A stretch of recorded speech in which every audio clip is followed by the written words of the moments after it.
Welcome बच्चों, स्वागत है आपका एक और नए वीडियो में। पीएनएसटी को लेकर हमने काफ़ी सारी बात कर चुकी है। जैसे हमने काउंसलिंग के बारे में बात किया, हमने रिजल्ट के बारे में बात किया, हमने कट ऑफ के बारे में बात किया। आज तक हमने इन सब बारे में बात की है।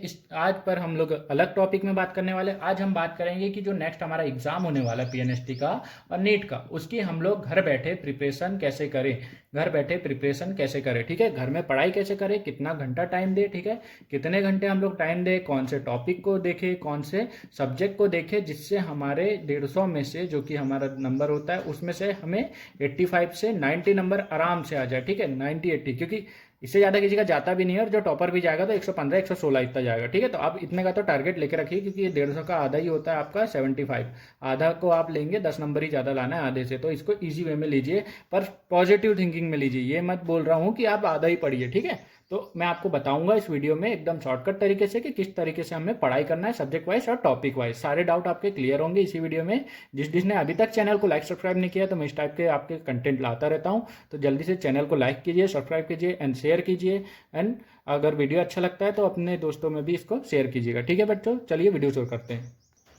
देखो बच्चों, पीएनएसटी रहे, नीट रहे या कोई भी एग्जाम रहे, हमारा सिलेक्शन सिर्फ 2 रीजन की वजह से नहीं होता। कितने रीजन? 2 रीजन। तो मैं पहला रीजन बताता हूँ। पहला रीजन ये है कि बच्चों को ये नहीं पता होता, देखो, लिक ऑफ नॉलेज। ठीक है, नॉलेज आपको ये नहीं होता कि आप किस बुक से पढ़ें, ठीक है, कौन से टॉपिक को पढ़ें, कितना घंटा पढ़ें, ठीक है, और कौन से सब्जेक्ट को ज़्यादा वेटेज दे। ठीक है, कौन से सब्जेक्ट को ज़्यादा वेटेज दे। अब सब कुछ बच्चे ऐसे भी होंगे जो कि 6 से 7 घंटा ये सब चीज़ें फॉलो कर रहे हैं, इनको पता होगी, पर 8 से 12 भी घंटा कर रहे हैं, पर इनको ये सब चीज़ें पता होगी, फिर भी ये लोग के नंबर कम आते। तो बेटा, आपके नंबर सिर्फ इसलिए कम आ रहे हैं क्योंकि आपको सब चीज़ों का तो पता है, पर आप अपने रिवीजन को टाइम नहीं दे रहे। मतलब आप पढ़ के सब खत्म करना चाहते हैं, आप रिवीजन को टाइम दीजिए। आपका क्वेश्चन रिवीजन की वजह से गलत हो रहा है। रिवीजन अगर कम करेंगे तो आपकी प्रैक्टिस नहीं होगी, और प्रैक्टिस नहीं होगी तो आपके एग्जाम में क्वेश्चन का जब आंसर आएगा तो चारों ही सही लगते हैं। ए भी सही लगता है, बी भी सही लगता है, डी भी सही लगता है, और ए बी सी भी सही लगता है। ठीक है,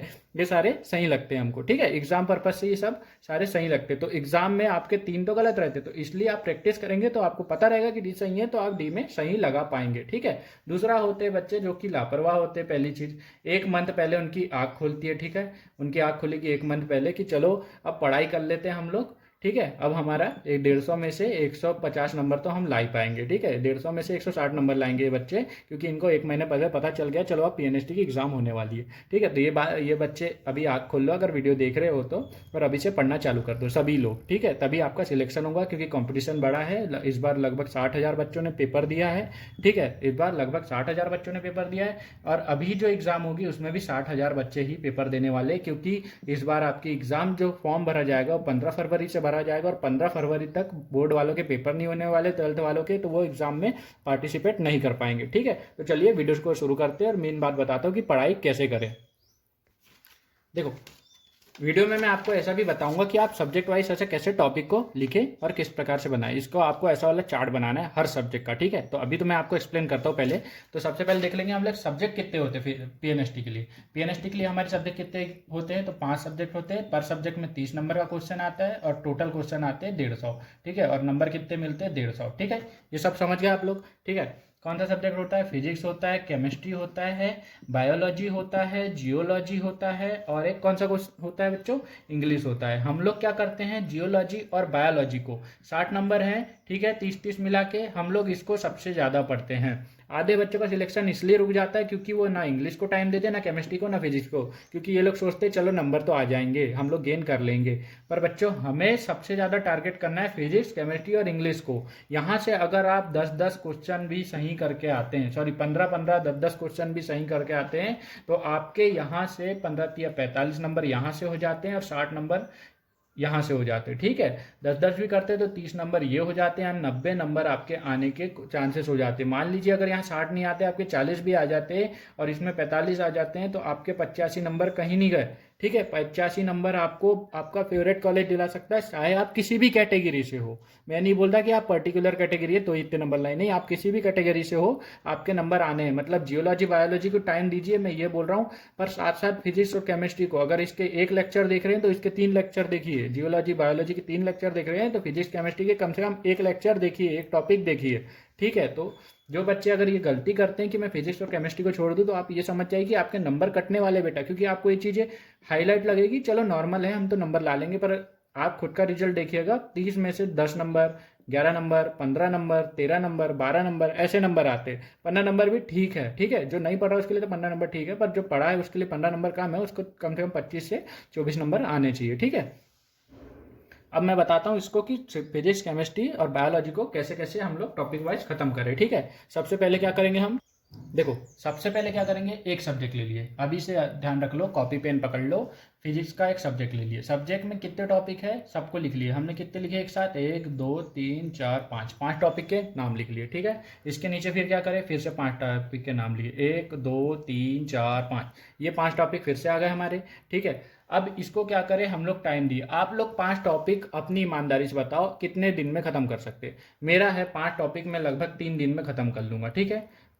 मतलब आपको ये बोल रहा हूँ मैं अपना नहीं बता रहा कि मैं 3 दिन में, मतलब आप ऐसा बोलिए कि मैं 3 दिन में ख़त्म कर लूँगी, ठीक है, चलो मान लिया 3 दिन में, लेकिन ये 5 टॉपिक ख़त्म करने कम से कम आपको 15 दिन चाहिए, 15 से 16 दिन, एक टॉपिक को 3 दिन दीजिए अगर आपको इसमें पूरे में पूरे नंबर लाना है। अब देख लीजिए वो टॉपिक देखिए जिसमें 1 लाइनर क्वेश्चन आते हैं, ठीक है। क्या क्वेश्चन आते हैं, 1 लाइनर जो क्वेश्चन आते हैं उस टॉपिक को पूरे तरीके से क्लियर कर दीजिए। मतलब मैं बता रहा हूँ आपका कहाँ से, लेंस से, ठीक है, लेंस, अवतल लेंस, प्रतिबिंब का बनना, ये सब आता है। दूसरा होता है हमारा गति वाला पार्ट, उसमें गति वाले में नॉर्मल 1 लाइनर टाइप के क्वेश्चन आते हैं। उसके बाद हमारा क्या हो जाता है, गुरुत्वाकर्षण, उसमें 1 लाइनर क्वेश्चन आते हैं, जी का मान, जी का मान, जी का मान, पूरे में तो यही पूछता रहता है वो, ठीक है। इसके बाद ऐसा टॉपिक वाइज हमने 5-5 करके डिवाइड कर दिए, ठीक है। टोटल कितने टॉपिक होंगे आपके हर सब्जेक्ट में, 15 से 20 टॉपिक होंगे, 15 से 20 के अंदर ही होंगे, मतलब किसी में 18 हो गए, किसी में 17 हो गए, किसी में 12 हो गए, ऐसे टॉपिक होंगे, ठीक है। तो हमने ये क्या कर लिया, सबसे पहले सब टॉपिक बना लिया, टॉपिक ओके, सब टॉपिक मतलब छोटे टॉपिक, ठीक है।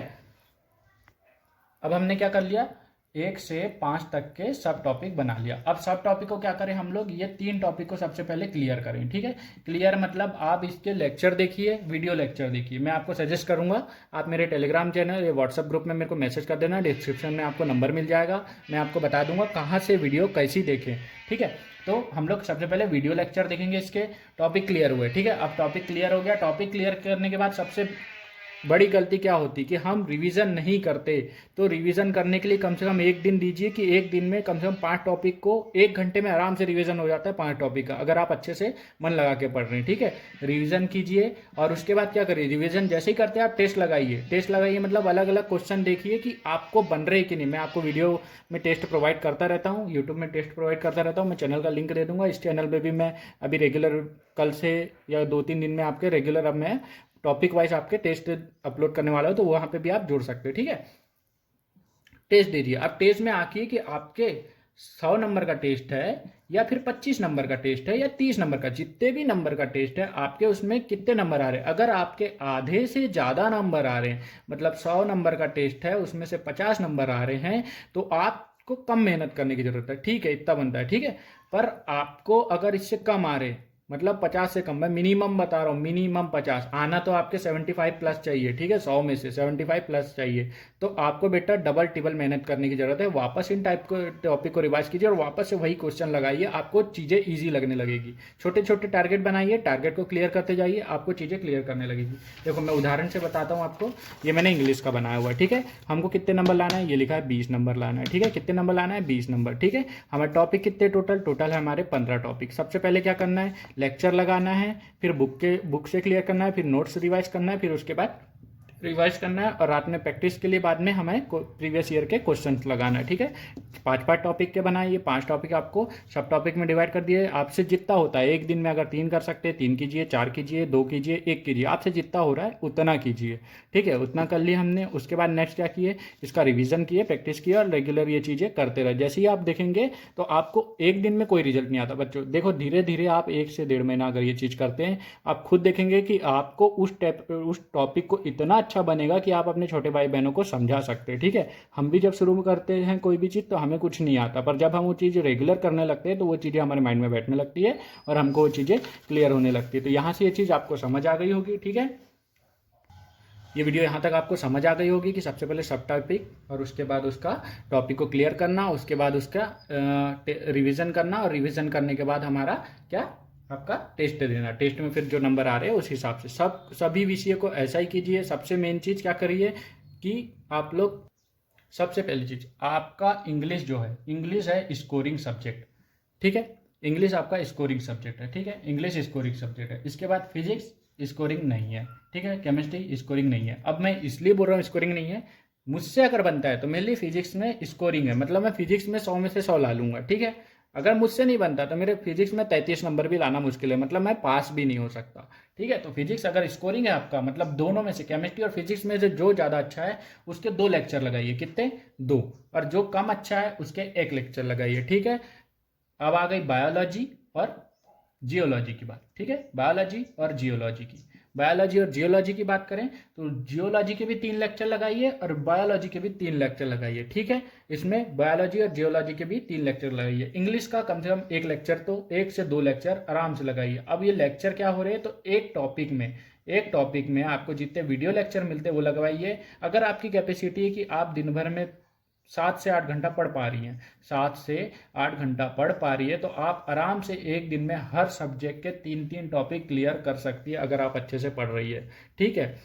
अगर आप सही ढंग से पढ़ रहे हैं तो ठीक है। और दूसरी चीज़, क्या हम बाहर घूमने जाए, बहुत बच्चे भी ऐसे होते हैं जो कि सब कुछ छोड़ देते हैं अपनी पढ़ाई के लिए। तो पहली चीज़ बेटा, घूमना फिरना जरूरी है, आप घूमा करो, ठीक है। रेस्ट लेना भी जरूरी है, आप रेस्ट लिया करो। सोना भी जरूरी है, आप सोया करो, पर एक टाइम लिमिट में, ठीक है। आपको नींद आ रही है, 1 घंटा पढ़ने के बाद नींद आ रही है, 15-20 मिनट आपने आराम कर लिए, कहीं से टहल के आ गए, चाय पी लिए, ठीक है। इसके बाद आपको कहीं शादी वादी जाना है, लोगों को बता रहे मैं नहीं आऊँगी, पढ़ाई कर रही हूँ, तो आप शादी में भी जाइए और ये भी करिए। पर शादी अगर 15 तारीख की है तो आपका 13 तारीख को, मान लीजिए आपकी 15 तारीख को शादी है आपके पहचान में किसी के यहाँ, तो आप 13 तारीख को 15 तारीख का ही पढ़ लीजिए। मतलब 15 तारीख तक जो पढ़ना है उसका टारगेट आप बनाइए और 15 तारीख को जाइए, क्योंकि घर के अंदर बैठे बैठे भी आपका दिमाग थोड़ा सा कुंद हो जाएगा। जितना बाहर रहेंगे, घूमेंगे फिरेंगे, वो थोड़ा फ्रेश लगेगा और नई चीज़ें करने में मजा आएगा। तो बिल्कुल अपने आप को बांध के मत रखिए, थोड़ा सा अपने आप को भी टाइम दीजिए, वरना आप डिप्रेशन में चल जाएंगे 1 साल बाद जब रिजल्ट आएगा। और अगर नहीं होता है तो बहुत से बच्चों को ऐसा रहता है, आधे रिश्तेदार परेशान कर देते कि बेटा तू तो शादी में नहीं आई थी,